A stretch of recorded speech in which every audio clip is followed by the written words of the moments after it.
Man, there was actually an article, man, that had dropped over the weekend. They were talking about, for the Pittsburgh Steelers, some of the best first round targets, right? Or first round targets for the Steelers in this upcoming draft. And the three dudes that they actually brought up were three dudes that we've obviously talked about before. But at pick 21, they were saying, man, Jackson Dart, Omarion Hampton, or Kenneth Grant.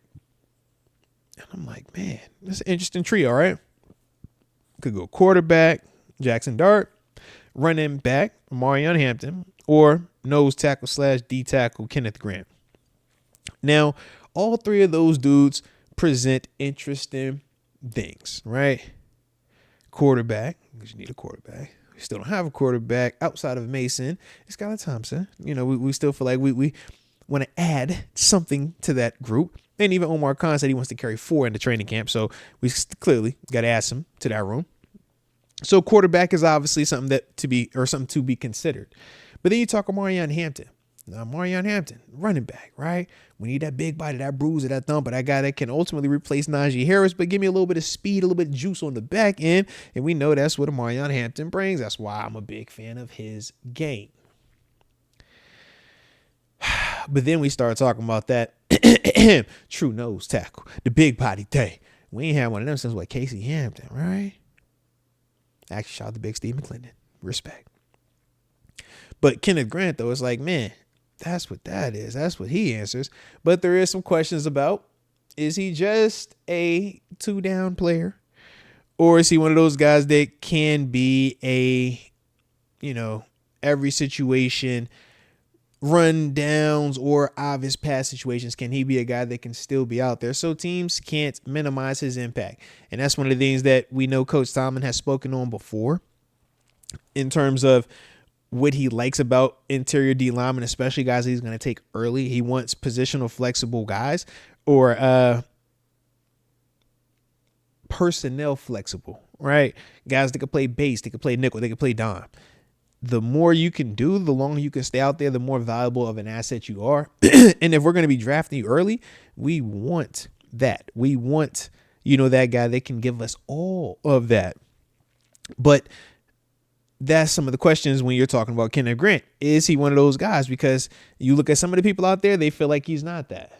And then obviously you got some people that think he can, be one of those guys. Me personally, I think that he's a productive player. And I think that what he brings in terms of how high level he is as a true nose tackle, I think is very intriguing and worth the conversation at 21.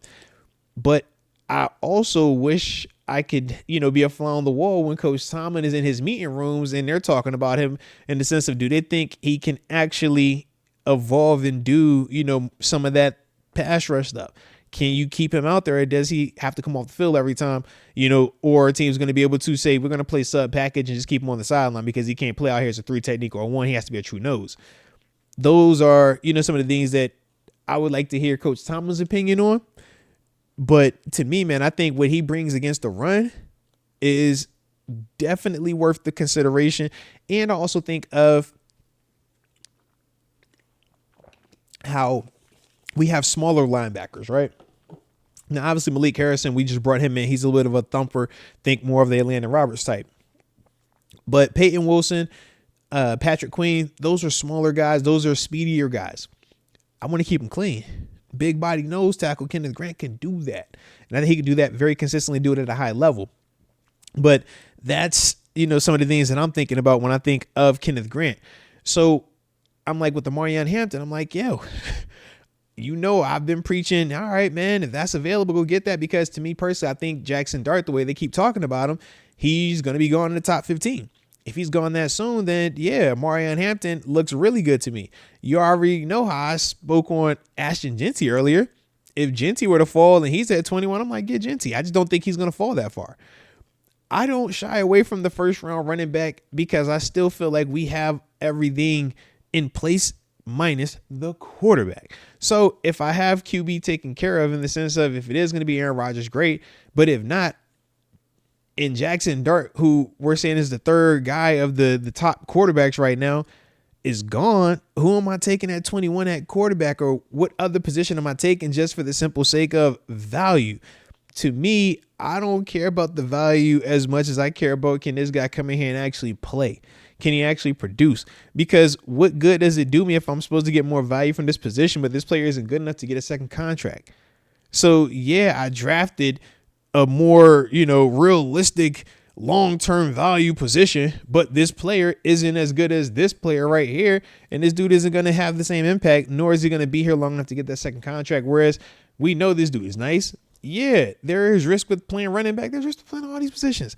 But if he can ball, he can ball. And to me, that's just kind of how I look at it with the way that our roster is currently constructed. If we had more holes other places, I think it would be a different conversation for me. We don't, though.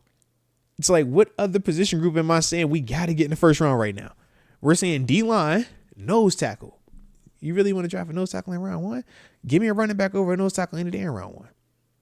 In terms of if it's Genty or Marion Hampton, let me say that. Gotta be more specific about it. You know what I mean? But that's what I'm thinking of. So it's like, if not that, then what position group am I talking? I don't need it. I can draft a wide receiver in the first round, but realistically, what is that first round wide receiver being drafted to do right now? He's extra luxury. We still got a Roman Wilson coming back. We got a Calvin Austin here. We got a DK. We got a GP. We already crowded over there, man. I could draft a corner, but it's like, I got a JPJ. I got a daggone Slay. Shout out to Darius Slay. I got a Corey Trice. I got a Beanie Bishop, right?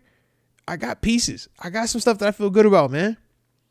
And then obviously in the secondary, shoot, we got Minka back there, Deshaun Elliott back there. Come on now.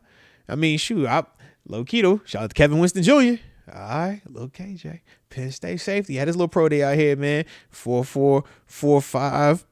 Even range, you know what I'm saying? But hey, that's 5 months removed from the ACL, man. Yeah, so I'm like, hey, if you want a little late round sleeper, just add that to the room, all right? But once again, who am I taking at 21? Like, I feel good about the roster. I feel good about all these pieces that we have right now. So that's why, for me, I'm not tripping if the running back is the best player available at that time. If he's the best player, man, go get the best player. Don't overthink it. To me, don't overthink it. Ooh, now Bustin says he would go corner at 21. He says he likes Barron. All right, and hey, if you would go corner, I'm not tripping on that. I just think that, once again, it's like, if I'm taking the guy at 21 and I already got a JPJ and I already have a Darius Slay, where am I putting him at? You know what I mean? Like, who's coming off? I got Beanie in the slot right now.